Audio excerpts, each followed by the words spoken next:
The following program is a Town of Colonie television production of the William K. Sanford Town Library.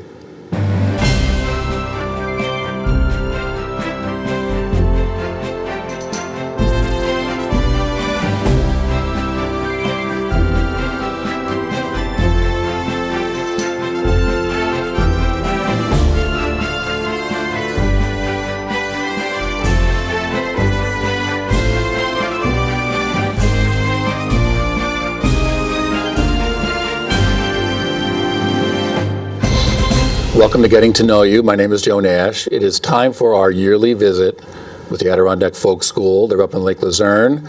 They have over 200 classes in traditional Adirondack crafts and other things like wood turning, wood carving, music, jewelry, glass making, glass arts, the always popular blacksmithing. You can make a canoe up there if you want, all kinds of stuff. We have their catalog here in the library. You can get them right down when you come in by the entrance. They have over 200 classes, and things pick up now in the spring and summer. We have with us Executive Director Scott Hayden, and then we'll talk to him for a few minutes, and then we'll talk to two teachers, John and Renee Kingsley. So welcome back, Scott. Thanks, Joe. Great to be back. Since the last time you were here last year, you were telling me before we started, things are really picking up there. You had a good year last year. What's been, how was the last year up there? It's going really well. People are really starting to find the school and signing up fast. So we've had quite a phenomenal response to not only our new catalog, but people are finding us online from all over the country. Well, I should say, not only do people come from all over New York State to take your classes, not only do they come from all over the country, they come from all over the world, actually. How many countries? I think we're up to 15 countries. 15 countries, okay. Yeah. So what's been tell me about some of the more popular ones. Is blacksmithing still? Blacksmithing is still extremely popular. Our woodworking programs are becoming more and more popular. Our fiber arts programs here. Tell us about, you show, when you talk about fiber arts, show a few and then say what kind of fiber it is, what people can make. This is just a nice example of a placemat that we can make. Weaving is becoming very popular with different fibers and wools. This is an Inca loom here. Pretty nice half-day class. And well, I should say classes go from, some classes are like an hour, 2 or 3, some are a half day, some are a full day, and some take several days, like the canoe making. The canoe making is a big 2 week. 2 weeks. 2 weeks. Okay. Two very full weeks. Oh, okay. Yeah. And so what? Yeah, this is a felted purse. So this starts out with just various wool fibers, and they get squished and mashed together and massaged. It's kind of like kneading dough, but way harder. And by the end of it, this is an example of what you can make. The only sewing here is like the little embellishments of the beads, but this is all one solid piece of felt. Why don't you show you were showing me this. Sure. This is a coopered bucket. One of the crafts that we're trying to preserve is coopering. Pretty popular class. We have a cooper who comes out. Shenango. Yeah. It's a 2-day class, so there's the only screws in here are on the rivets, but you leave with a beautiful bucket. Now, do most of the classes try to keep to the way these crafts were done, say, I don't know, 100 or 200 years ago? Or? For the most part, yeah, definitely the essence of it. So. And I notice, tell us I know the tinsmith is popular. Tinsmithing is becoming more popular. The pens? Oh, yeah, you can show them. Okay, yeah, this is, why I brought him because of our wood turner, John.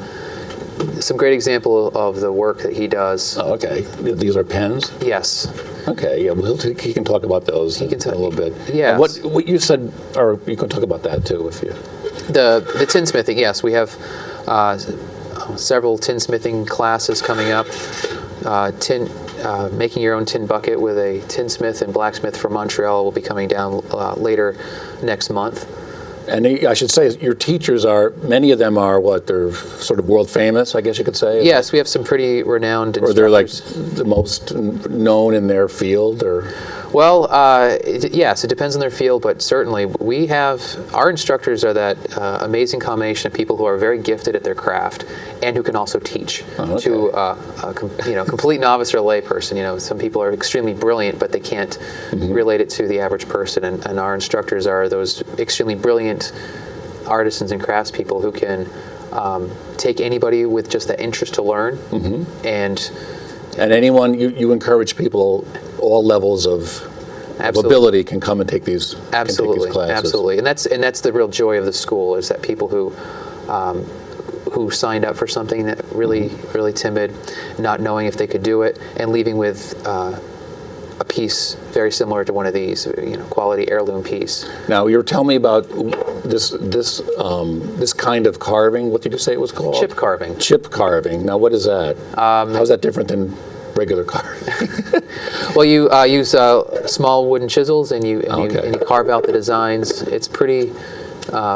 One, it's an extremely relaxing craft to do. Oh, okay. And you can see the beautiful end result. It's very, very intricate here. You can see all the little things on there. So it's pretty. Oh, okay. And that's a very ancient art. And each panel has a little different, different carving. Oh, that's pretty cool. Yeah. So, and I'll talk about these wooden bowls because we have the teacher here in a minute or two. But yes. What the other popular thing you guys have is what is it? The Forge Night? Just explain to people what that is, because that's always Open Forge Night, the third Wednesday of every month, starting in May.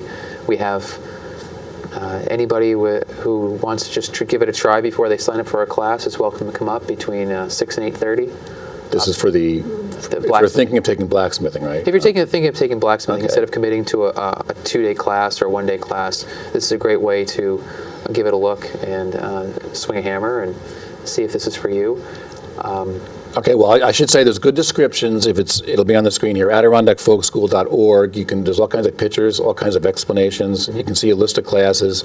You can come to the library and get one of the catalogs. So, well, thanks, Scott. And now I think we'll talk to two of the teachers in 1 second here. Now we have with us two teachers from the Adirondack Folk School, John and Renee Kingsley. Thanks for coming down. Thanks for allowing us to come. Now, Scott was telling me between the two of you, you teach over 20 classes, or around 20. Did you think you would be that involved when you first started with the folk school? No, I had no idea. This story at the folk school actually starts with my wife, who was originally approached by the folk school. Okay. So she could fill in a little bit on that if you want. All right, Renee, how'd you get involved with the folk school? I was at a craft show and somebody came up to me and asked if I would be interested in teaching at the folk school.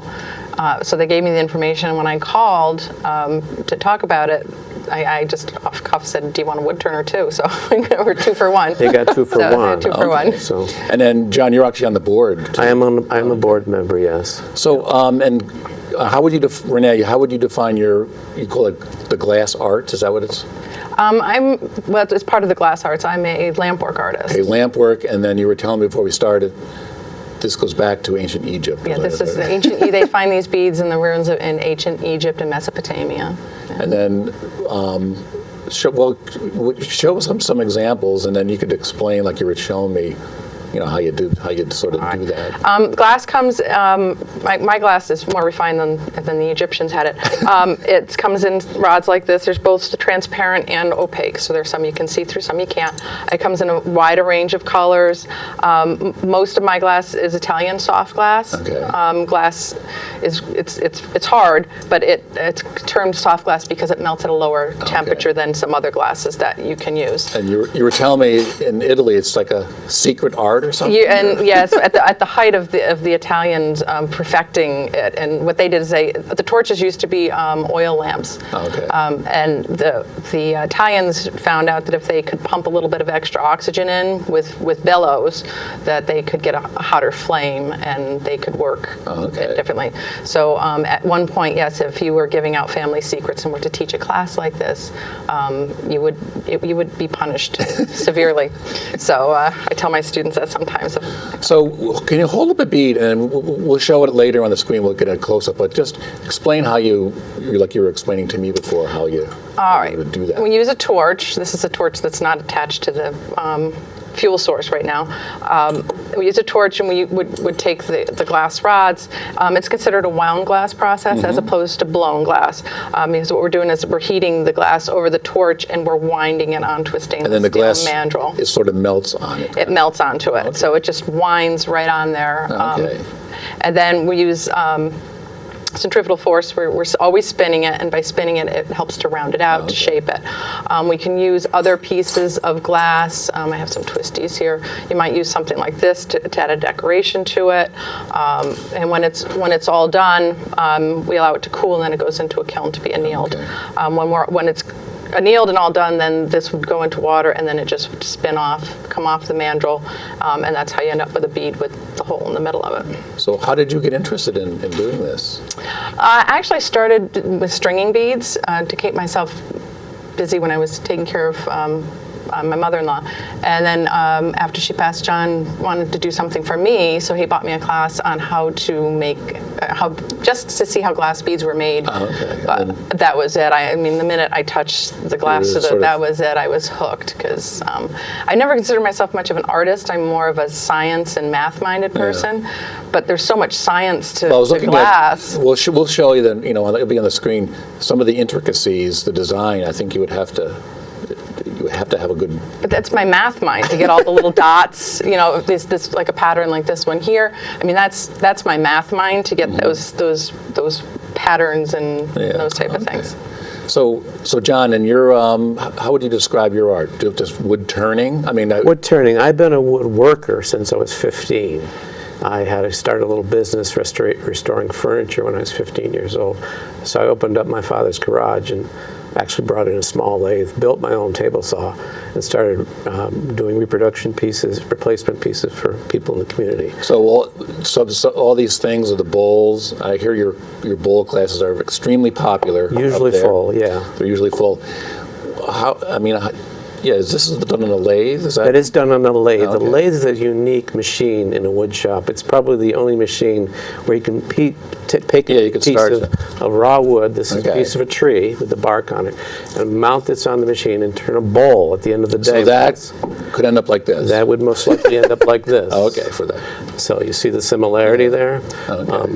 That's called a live edge bowl. But it's the one machine where you can say, I can turn this into a finished product in a couple hours on that machine. Okay. And in our class, we do that. We start with this, and we end up with that. And the lathe is just cut all like with saw, or not saw, I'm saying saw. It's like all the lathe does blades. is a machine that turns things. Everything else you do.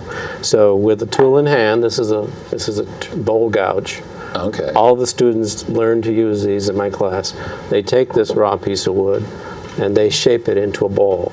Okay. So it's spinning. This is spinning like this on the machine, and they're turning away what they don't want. Oh, I see what you're saying. 50% of this ends up on the floor as shavings, but what's left is that bowl. So locked in this tree is one of those. Okay, and I heard you saying before, you're always looking at trees and. I see every tree that's fallen down, and any tree that I see standing. I try to figure out how many bowls are in it.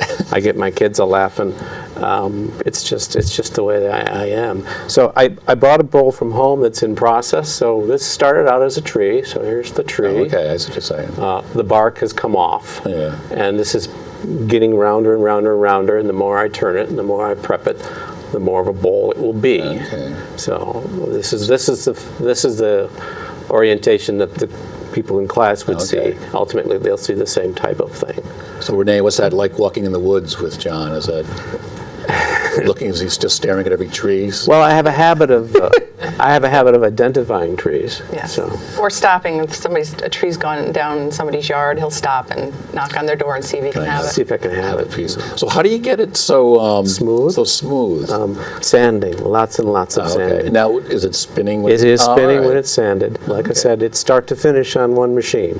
You sand, you create the bowl from raw, you sand it, you even put the finish on that bowl on the machine. So, and your classes, what classes do you have in wood spinning, wood turning? In turning? Besides this bowl, like what? I have a pen turning class. Pens are sure. here. This is the intro class.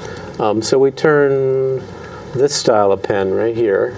Okay. It's called I had to tell people, hopefully we'll get a close-up. Yeah. There's a really beautiful pens. Yeah. They're really, This is a smattering of pens. A couple of them are a little bit more advanced for a class. So we do that class, and along with the pen in that class, we do a candlestick. So 2 things in half a day. Okay. So students all go home with a pen and a candlestick, by hook or by crook. But they're usually happy with it. We do the pens in a couple hours, and the remaining 2 hours we do the candles. So I would like to ask both of you, what do you think, in this modern world, doing these old, ancient Egypt, but what do people think working with something that's so old, that's been done for thousands of years in our modern world? Do they like it? What's your response to? People like it. It's there's the history to it, as well as I think in our modern world things are just so crazy that to be able to sit, when you sit down in front of a torch to do lamp working, you can't be thinking about all the problems of the world. You have to be focused on what you're doing, because you have hot flame, you have a flame in front of you, hot molten glass in front of you. You have to be concentrating on it, and the torches make a white noise. So there's that white noise. You're constantly spinning. So people find it very relaxing and very kind of zen to kind of block out all of the world. So you don't allow tweeting during your classes? Is that No, phones are off. So I would think no cell phone, no. I would probably be getting involved in this. It's counterproductive to creating something. I mean, this is. I like to call this a wow kind of art. Yeah. You start with something very plain, in some sense, a piece of tree, a piece of glass, and at some point it turns from that into something very beautiful, very wow. It's that aha moment that I have made this, and I can do this, and I can go home with this, and I can put this, I can wear it, I can put it on my mantle.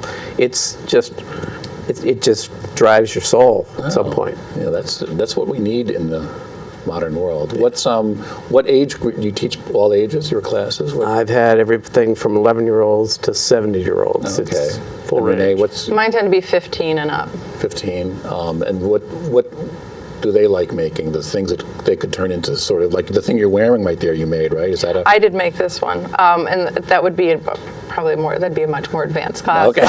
But they would come home with some of the small ones, and I've had students will go home with a handful of maybe 5 to 10 beads, depending on the class, and they'll send me a picture a week later of a bracelet that they made out of it, or they'll come back to the next class wearing a necklace with one of the beads that they made at the previous class. Okay. So John, you're on the board. Yes.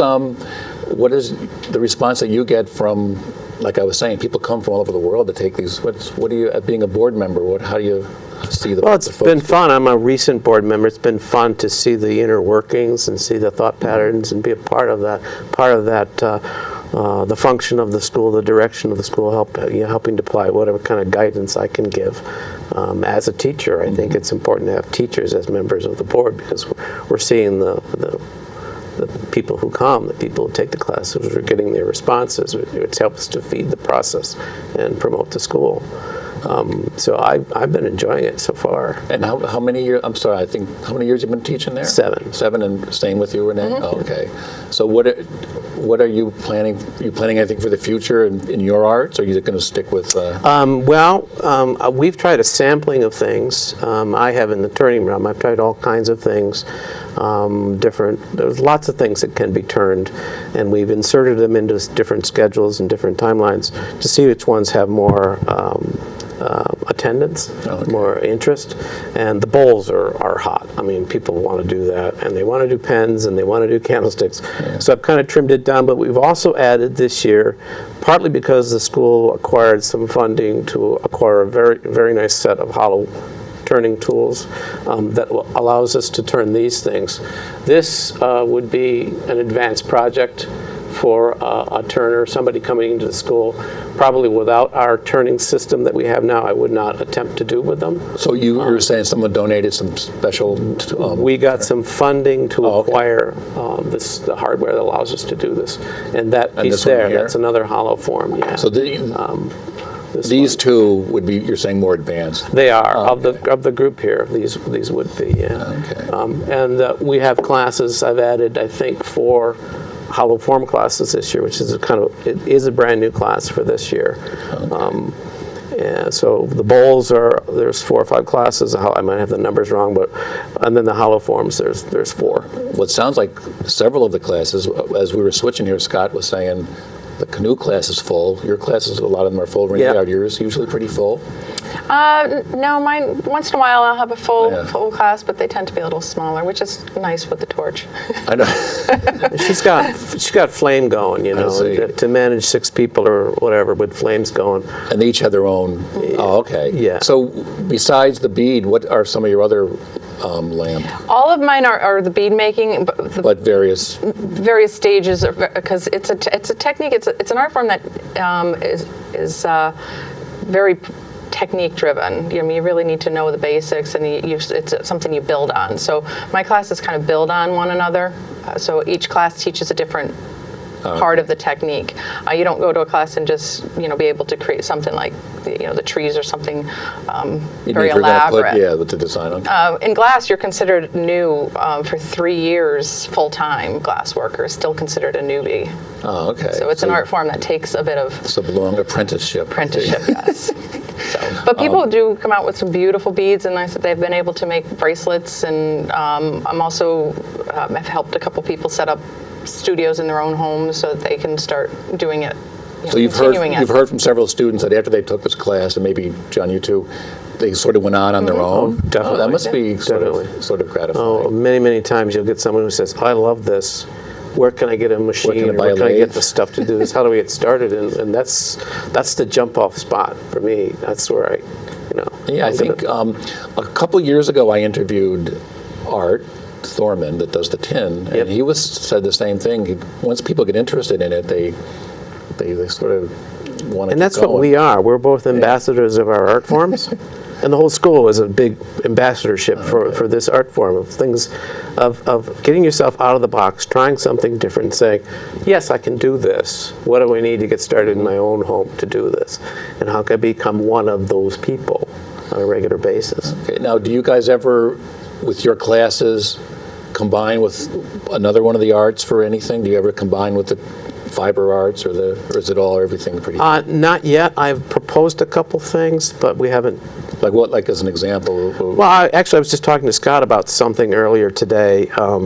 There's a thing called a yarn bowl. It's basically a finished bowl with a hole drilled in one side of it and I call it a squirrely line, squirrely cut through the edge. And the intent is to put a skein of yarn in it and feed the yarn through the hole and put that bowl on the floor. Okay. So it's kind of mixing fiber art with wood turning. Oh, okay. And I proposed a couple other things maybe we make a lot of things in the forge that are like tools. Mm-hmm.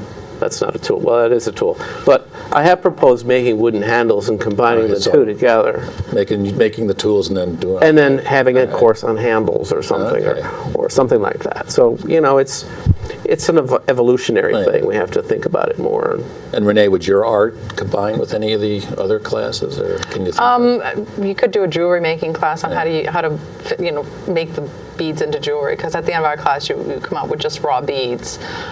So it would be another class would be to how to put them into a piece of jewelry, a bracelet or necklace or something like that. Now, do you both of you teach all year round, or are you only there part of the year? Or do you? Part of the year. Well, we both have full-time jobs. Oh, okay. I know that there's class. I tell people there's classes all year round, but they really pick up in the spring and summer. Yeah. So what is when you're not at the school? What are you doing? My career is in software. I'm a software engineer. okay. I've been for 35 years. Okay, so this must be a good break from the. It's sawdust therapy. And Renee, are you when you're not making glass? I'm a special education teacher, and recently moved into the administrative realm. So. Well, I like what you said before about there's a Zen thing to this. Gets people. I think in other years when Rand was here, he talks about how people really can get into the blacksmithing. People who said really get into that. So. Well, you're drawn to the flame, and the people are drawn to her flame. There's a synergy there. Well, very good. Well, that is a good way to end it here. Once again, it's the Adirondack Folk School up in Lake Luzerne, adirondackfolkschool.org. There's all kinds of information and pictures and catalog. We have the catalogs here in the library. So John and Renee, well, good luck this year. Thanks for coming down. Thank you. And thanks to Scott, who's sitting right over here. And we'll see you next time on Getting to Know You.